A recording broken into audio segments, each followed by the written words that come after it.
One of the main things I've wanted to achieve since I started researching the big cat phenomenon in the UK is to actually come to a country where leopards actually naturally occur, and actually meet the experts and go tracking and learning about the terrain, and actually trying to see if I can camera trap these animals in the places where they're supposed to live. Over the years, one of the things that's become quite apparent is in countries such as India, some of the leopards that live there have actually started to come into more urban areas. And one of the main arguments we have in the UK that a lot of the skeptics say that leopards can't live in a country such as the UK is it's very densely populated. So the irony in that situation is to actually come to a country where that is the case, such as India, and hence that has made me choose India for my project India, where I've actually come here for 6 weeks to actually spend some time to meet a couple of the experts like Krishna Tiwari in Mumbai and Nirmal, who have worked with leopards, especially problem leopards and leopards which actually make use out of living near human populations. Now, one of the things I didn't want to do when I came to India is just go somewhere where there's a leopard that's used to people, or somewhere where there's a guaranteed trail, stick cameras up, walk away for 6 weeks, and try my luck and give myself the very best chance just to get a leopard on film. I didn't want to do that. What I wanted to do was come somewhere and analyse sightings and actually find somewhere which was as close as possible to the places that I research in the UK. I research in Buckinghamshire and the Chiltern Hills, all the way to that northwest side of London, where there are continuous sightings to this day. Even now, I managed to get hold of my email address the other day and my email account, and I've already had 4 emails just in this 6-week period. Very, very conclusive sightings of what appears to be melanistic leopards in that research area, which of course is not something new. I've talked about it before. I get a lot of emails regarding this. Now, even though I'm trying to camera trap these animals in an area which is perhaps going to mirror the UK and India, it's actually very hard, because the way people integrate with their landscape in a lot of places in India is a lot different to how we do in the UK. A lot of people in India work in the fields with hand machinery still. They do have tractors, but they're very close to the landscape in them urban areas, so it makes it very hard for me to try and find an area in India which is very similar to the UK. Now, from a lot of research, I am going around Mumbai and looking at some of the shacks and the illegal settlements on the outside of Sanjay Gandhi National Park, where a lot of the main urban leopards have come into towns and conflicted with people. I actually found that this specific place I'm at now, which is actually part of Goa, this actual particular place I'm sitting now, I'm actually living on a rooftop here with just a mosquito net, and what you'll see behind me is a very green corridor of wasteland coming into, effectively, terminology, you could say it's the Beverly Hills of India. This is a massive holiday destination for all of the people of India, and this area we're in now is some of the richest real estate in India. Many people come here and have their holidays here, and the difference between this area and the rest of India is a lot of the buildings are very closed in, very modern. There's not really many people living in the bushes here, so in terms of urban areas and countryside areas, it's quite similar to the suburban country type areas of the UK. There are green areas, but people don't really walk around in the fields and cut sugarcane. You know, there have been reports here, but generally this is the one place that I've found where there have been sightings of leopards, and it is common knowledge that they only 15 years ago this area here was jungle. There were leopards, there were hyenas here, and one of the things that Nirmal told me, a guy who trapped a leopard actually in the capital city of Goa, Panjim, he explained to me that when these areas were cleared of jungle, and it's still jungle, I mean, if you go back there into that green corridor out into that valley, that's the beginning of jungle, going all the way back to the Western Ghats. So there's a lot of still very natural landscapes here, but the urban areas which are here are quite westernised in that way. The people that live here don't really live around the animals. You know, there are a lot of dogs here, just as there's a lot of foxes in and around my area back in the UK, and a lot of deer. But at the same time, the main point of this area is it has many similarities in terms of the UK and the leopards. If you ask anyone who lives in this area, will tell you the leopards are not here anymore, so they live in the jungle. But this is actually time and time again being proved to be wrong.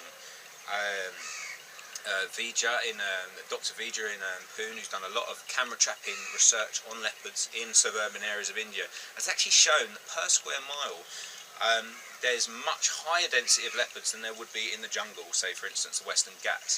Now, I've had cameras in the Western Ghats. I've actually gone to the Western Ghats, and you might have seen the videos of me up there in tiger country trying to camera trap tigers.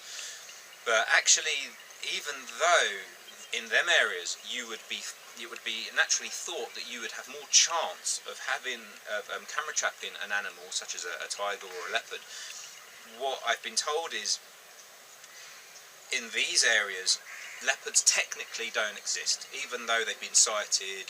People here have this denial thing going on. They say, you know, leopards don't exist here anymore because there's people here. But Dr. Vijaya's research has shown that actually when they camera trap leopards which were trapped in and around towns and released them, expecting to see the little dots on the geographic map on their computers going back into the jungle at night, what they found was they were actually just living around the town, and some of these leopards had a home range of less than 1 mile, which is ridiculous. You know, the food's there, and actually again turns on its head a lot of the stuff we think of in the UK as leopards having massive home ranges. You know, one leopard that might live in the UK will go through Essex all the way to Wales, and not necessarily the case. So that's a very interesting point we have to remember when researching big cats in this country. So my main debate and urge here was to come to an area like this where in a theory there could be and would be, and there have been sightings in this area of leopards, somewhere where there were maybe more leopards per square mile but no one knew about. One of the things I did when I came to this part of Goa was speak to the local cab drivers. I've got a lot of the little rickshaw drivers everywhere, just so I could ask them, have you ever seen a leopard? Have you ever seen a leopard in your whole life of doing this job? Have you ever seen a leopard late at night? And so far, out of about 14 cab drivers, I've found one guy that knew of a fellow cab driver that saw one in this area. And he said even then he realised he was extremely lucky. Now, in the early days of me researching in the Chilterns, I used to spend all night driving around in my car really slowly through some of the places we've had consistent sightings. And I've always wondered, you know, these people that get these sightings late at night, you know, how do they do it? You know, I mean, the amount of time I spend out there, I must get one. I think we just take for granted just how elusive these cats are. And in an area where there are cats, for only one taxi driver to have seen one, and out of 14 only another person that they've met, you know, that's like 1 in 30 in your whole life, even in an area like India. So me constantly trying to compare India to the UK, unfortunately for me, or even so maybe a lot of the critics trying to analyse the evidence and get down to the bottom of things, not as different actually in the amount of sightings. And we do have sightings in the UK, and a lot of them sightings are accidental. The cats don't want to be seen, and anyone that sees one can deem themselves extremely lucky. But just by doing some very basic calculations based on sightings in India and sightings in the UK, it's actually very consistent. It appears to be the same type of ratio per surface area, which is very, very interesting. So that's something to bear in mind. Now, the particular part of Goa I'm in at the minute is near the university, and there's an area down there. If you can see there, the land starts to slope in the distance into a valley. Now that valley connects with the outer areas which go into the rural areas and jungle going into the mainland, where it's common knowledge leopards live. But the simple fact this is a very populated area and people generally don't accept that they live here. But what happened a few years ago is they started to have some sightings, and even at the moment this is a coastal region here. There's a big problem at the moment in the RAF base, which is just over the water side there, where a leopard's been resting up on that land, using funnily enough, an RAF military facility where there's not many people. It's got through the fence and it's just quite happily living there amongst the rocks. And they have actually now trapped that leopard, but it took them 3 months to trap that leopard, even though they knew it was living in quite a small area. So what I've done is I've placed 3 cameras continuously in this valley. The first sighting actually came in, I think, 2004, and it was on the grounds of the university there. And there was also a new waste site where they put like a just landfill site basically for all of the rubbish, which is basically just dumped there, spread out with machinery and left. Now, what I found when I first started walking around this site in context was there was a lot of dogs living there, and the main pack, which actually forced me out that day, they're very territorial, the dogs. So they talk about dogs in India and leopards eating them. Very territorial, these dogs, and the most strongest pack around here lives around the rubbish tip. There's a very good reason for that. The fittest and strongest, most dominant dogs are a part of that pack. That's the best territory there. They've got food there, you know, and also the leopards come through that valley, and the tip, which is just in front of that, not far from here, I found leopard scat there, and I've had experts look at the leopard scat, and they've deemed it either leopard or hyena, because apparently the overlap is quite similar, but there's very doubtful there's hyenas here at this present time. Leopards are a much more likely candidate for the scat that I've found. Now, some of the things that I found on my first day when walking around in India, and one thing I learned when I started to go on trips in the UK, like to Dorset, and I met people like Jonathan McGowan, who readily found quite a lot of evidence, and actually showed a lot of us that day in Dorset this year, 2003, the places to look and to start getting an idea of where to look for evidence. And admittedly, the first day I walked around here and I found nothing until the very last minute on the way back, and I found scat, and the sheer size of the scat really showed me that, you know, although in England it's not just always about the size of the print or the scat, it was just the lobing of the scat, the tapered end, and the sheer amounts of fur and bone in it. I looked at a lot of the dog scat around here, and I got so used to looking at dog scat now. I got dog scat coming out of my ears, you know, I know the difference, and this was completely different from anything I'd seen. A lot of the dogs here just eat rubbish. There's even bits of strains of plastic in their scat. Well, this was no way the same animal, and it's been confirmed then. People that I've shown here and forest guides looked at the pictures, and from the pictures they can see, you know, it's not a dog scat. So, to put that in context, you know, this area did turn up evidence, but perhaps I would say I had to work just as hard as I would in the UK and cover just as much ground. And this is bearing in mind that in England, you know, I'm just like everyone else. I have to go to work, I have to work hard, and most weekends actually I have to do a lot of extra paperwork. And I'm very, very lucky when I get one day in the Chilterns, and even then I can't access all the areas, obviously, because of the private tracts of land and problems such as that. But here I spent quite a lot of time tracking, and in the same amount of time I probably found maybe the same or even less evidence here, even though they are here, and the people that have looked at it, the experts from India, have said that is leopard scat. So to put that in context again, was really wondering if I was going to come to India, and my time here isn't up yet. I've still got a week and a half. I've had an Indian civet cat, which I was very lucky to find in this area I'm in now. But there's a lot of leopard scat, a lot of evidence in this particular area that I've found now and moved my cameras to, and I'm really hopeful. But even so, the possibilities, what I'm learning here of finding what we're looking for in the UK, it's not going to be as easy as what we think, you know. I've been here for 6 weeks, full time, and I have not come close. And I'm really hoping that I'm going to get something here. But what I'm learning, and the people that I've met here, and some of the experts I've spoken to as well in other states, it's really hard work trying to get an image of these animals. And in the UK, I actually think we've, you know, perhaps done quite well with what we have got, be it what we have got very little. because it takes a special kind of person to find evidence in the UK, especially with the infrastructure we have in the UK. It's not that easy, but so far what India's taught me is it's not as easy as you think. Come to India in a place where they've been putting traps out and trapped leopards, and we know the odd ones here, and someone like myself and a lot of the experts will tell you that they are here, but they never went away, and there's probably more here now because of the human habitation and rubbish. And I talked about the king cobra in one of the other videos. There's probably more leopards here now, and you see signs of them. You still can't get that image of them.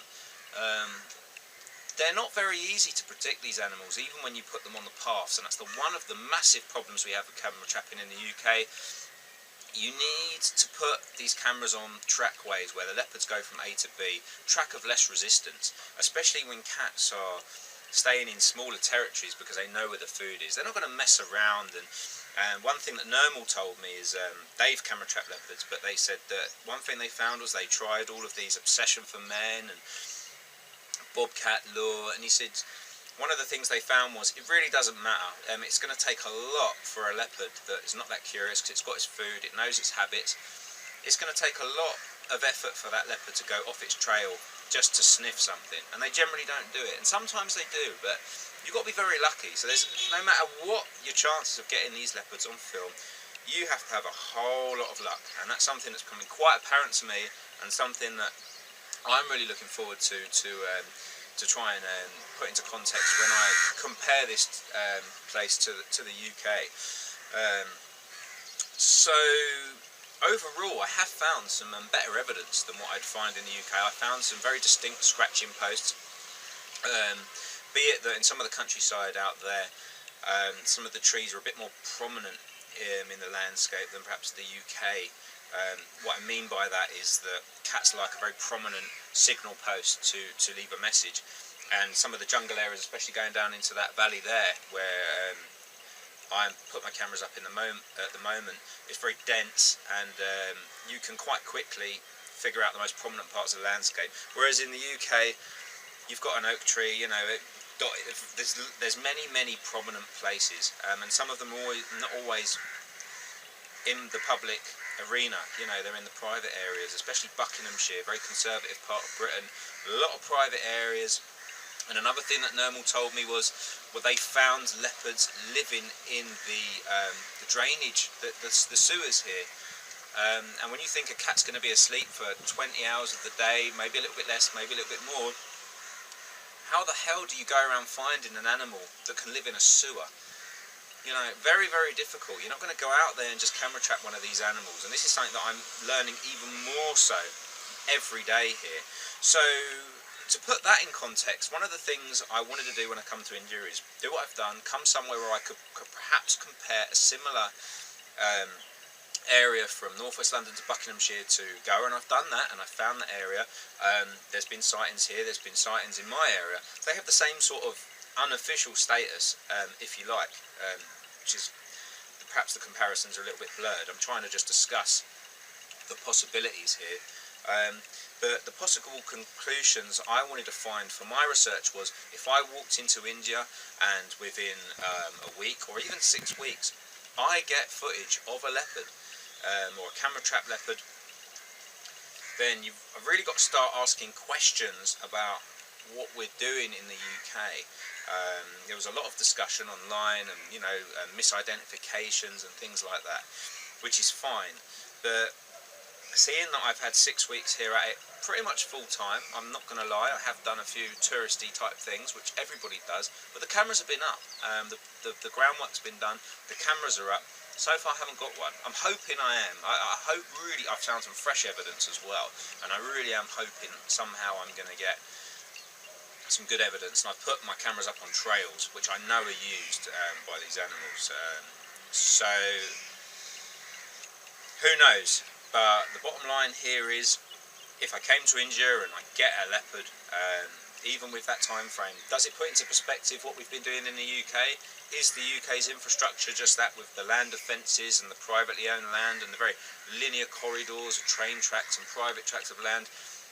You know, what element does that bring in to when it comes to trying to find one of these animals or getting evidence of one of these animals in the landscape? So very interesting. The possible conclusions, not as easy to figure out, but laying out the possibilities on the table.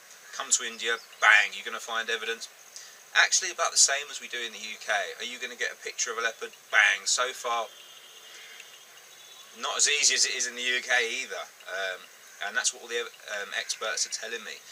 So, you know, when you come to an area, people lived all their lives, taxi drivers driving late at night in the rural areas, never seen one, even though they actually trapped one in the capital city, which is not, you know, even though I say this is a bit more like England, there's a few more buildings. Capital city's much more built up. A leopard actually there, it was an old leopard, it had no teeth. A woman walked into her front room, this is a second-story building, there was a leopard on the sofa, you know. So, you know, what do you make of that? The extremely intelligent animals we're dealing with here, and they, if they're desperate, they'll come close. But the main point here is they're very elusive animals. They're very elusive animals, and you know, if they're very old and desperate, or they're missing teeth, they'll come to human habitation for food. Occasionally they might get trapped out and seen, and that's where we get a lot of these sightings. Either very young animals that are inexperienced, or very old who are desperate for food. But ultimately, it's once in a lifetime you're going to see one, and even then, once in a lifetime, you're extremely lucky. So differences, again, not as easy to draw on. In the UK, is it as far-fetched to think there's leopards? Perhaps even more so no than what I thought, the answer no than what I thought before. So very interesting comparison there. And to be absolutely frank with you, one of the things I want to sum up with on this video is my time here, and it's actually New Year's Eve tonight, so I'm up on the roof, and I'm probably going to have a couple of beers and look out over the research area. I'm going to pick up my cameras in about a week's time. I'm going to go to other areas of Goa to have a look around. But to sum up from my Project India so far, if I do get an image of a leopard, or in the UK or in India, what's it going to prove? I mean, even the authorities in England have actually admitted now that there probably is the odd animal roaming the UK. To try and prove that there's a population hasn't even been done in this area, even though all the signs are here. You know, I've sent even specific research parties such as Nirmal's party. I'm sending them evidence, and you know, they're looking at it, and they're very happy that someone's come here in their own time to send them evidence. And so far, the evidence is looking to them as quite conclusive that they've been here, and they have been sighted here, and they've even trapped leopards here. But officially, they don't exist. We've actually trapped, as we've seen with Felicity in Scotland, we've trapped a leopard there. So what's it going to take?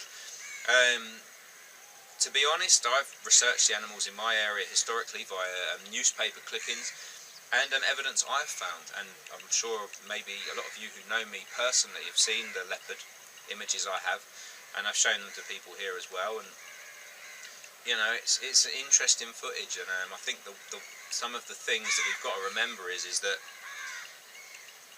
final footage we get, be it the best footage, you can prove it's in the UK, you can prove this, you're never going to prove there's a population. And ultimately you need the proof of a population, but who cares? Who cares? You know, if they're in the landscape, they're serving their job. They've probably been there since the Victorians, in my view. I don't think the 1970s, I'm sure that contributed, but ultimately I think this was done in the Victorian era. Everybody had a black leopard, that was their pet of choice. So camera trapping and finding evidence, and Project India, which I'm doing here in Goa, has shown you can spend your whole life chasing them, and you probably never get any footage. And even if you do get footage, it's not going to prove anything. Myself, I've had to analyse what I'm doing in the children's. What am I trying to achieve by doing all of this?